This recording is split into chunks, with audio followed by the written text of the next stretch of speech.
Section 6 of Boyhood, by Leo Tolstoy, translated by C.J. Hogarth.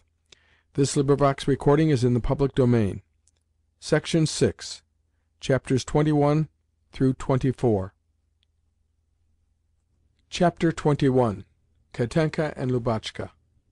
Katenka was now 16 years old, quite a grown-up girl, and although at that age the angular figures, the bashfulness, and the gaucherie peculiar to girls passing from childhood to youth usually replaced the comely freshness and graceful, half-developed bloom of childhood, she had in no way altered.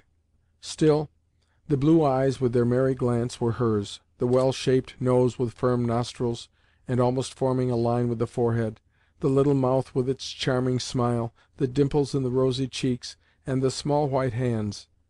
To her the epithet of girl, pure and simple, was preeminently applicable, for in her the only new features were a new and young lady-like arrangement of her thick flaxen hair and a youthful bosom, the latter an addition which at once caused her great joy and made her very bashful. Although Lubotshka and she had grown up together and received the same education, they were totally unlike one another. Lubotshka was not tall, and the rickets from which she had suffered had shaped her feet in goose fashion, and made her figure very bad. The only pretty feature in her face was her eyes, which were indeed wonderful, being large and black, and instinct with such an extremely pleasing expression of mingled gravity and naivete that she was bound to attract attention. In everything she was simple and natural, so that, whereas Katenka always looked as though she were trying to be like someone else, Lubotshka looked people straight in the face, and sometimes fixed them so long with her splendid black eyes that she got blamed for doing what was thought to be improper. Katenka, on the contrary, always cast her eyelids down, blinked, and pretended that she was short-sighted, though I knew very well that her sight was excellent.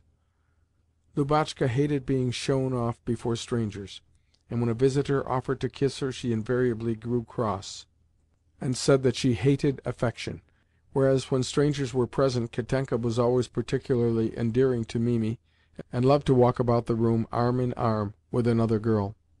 Likewise, though Lubotshka was a terrible giggler, and sometimes ran about the room in convulsions of gesticulating laughter, Katenka always covered her mouth with her hands or her pocket-handkerchief when she wanted to laugh.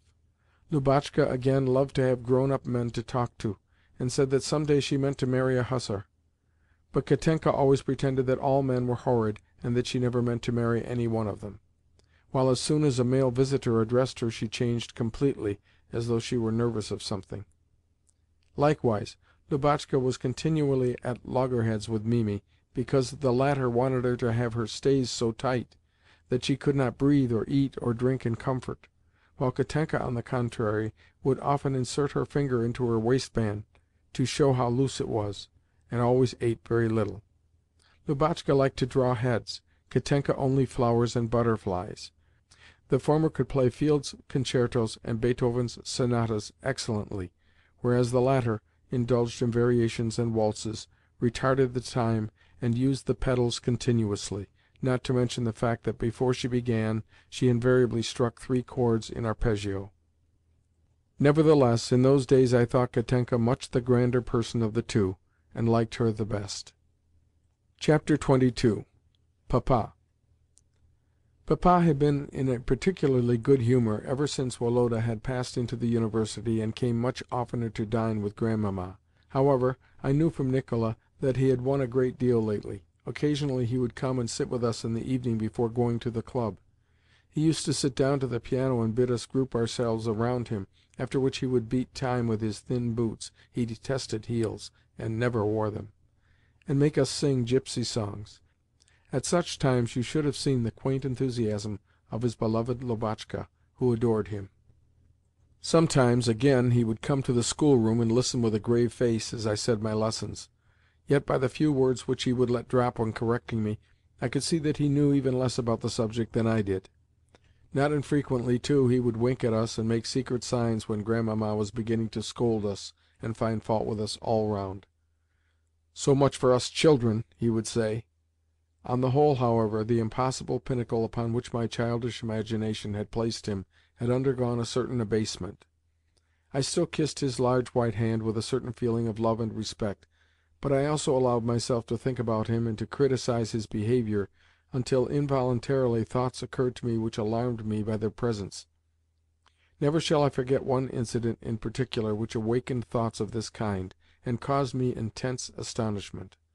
Late one evening he entered the drawing-room in his black dress-coat and white waistcoat, to take Woloda, who was still dressing in his bedroom, to a ball. Grandmamma was also in her bedroom, but had given orders that, before setting out, Woloda was to come and say good-bye to her. It was her invariable custom to inspect him before he went to a ball, and to bless him and direct him as to his behaviour.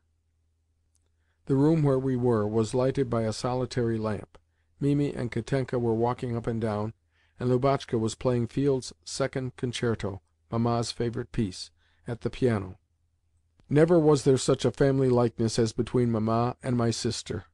Not so much in the face or the stature as in the hands, the walk, the voice, the favourite expressions, and, above all, the way of playing the piano and the whole demeanour at the instrument.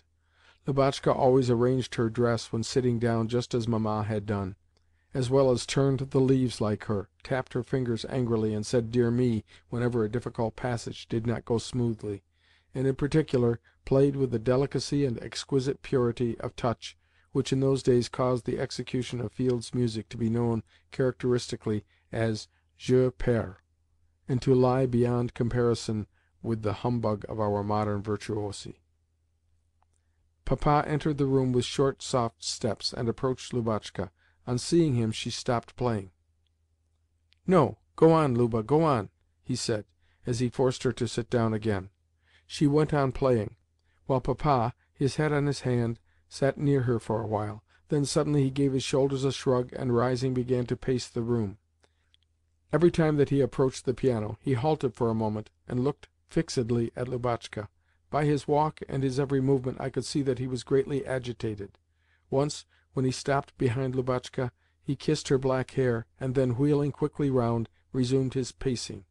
The piece finished, Lubotshka went up to him and said, "Was it well played?" Whereupon, without answering, he took her head in his two hands, and kissed her forehead and eyes with such tenderness as I had never before seen him display.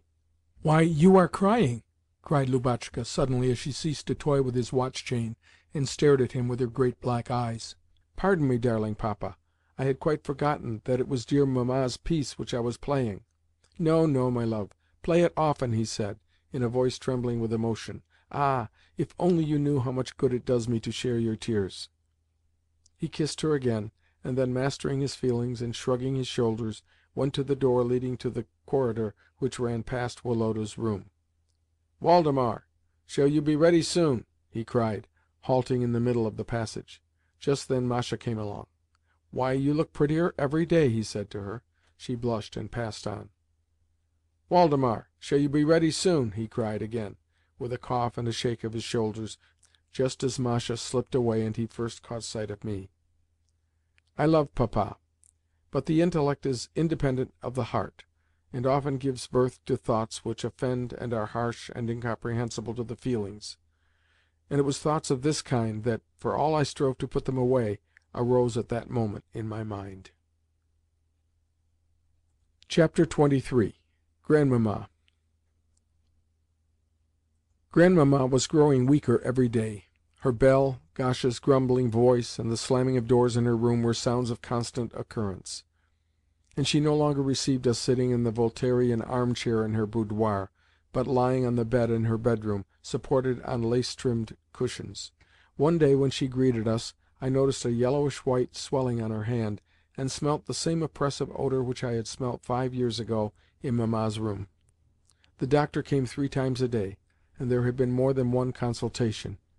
Yet the character of her haughty, ceremonious bearing towards all who lived with her, and particularly towards Papa, never changed in the least. She went on emphasizing certain words, raising her eyebrows, and saying "my dear," just as she had always done. Then for a few days we did not see her at all, and one morning St. Jerome proposed to me that Woloda and I should take Katenka and Lubotshka for a drive during the hours generally allotted to study. Although I observed that the street was lined with straw under the windows of Grandmamma's room, and that some men in blue stockings (undertakers' men) were standing at our gate, The reason never dawned upon me why we were being sent out at that unusual hour.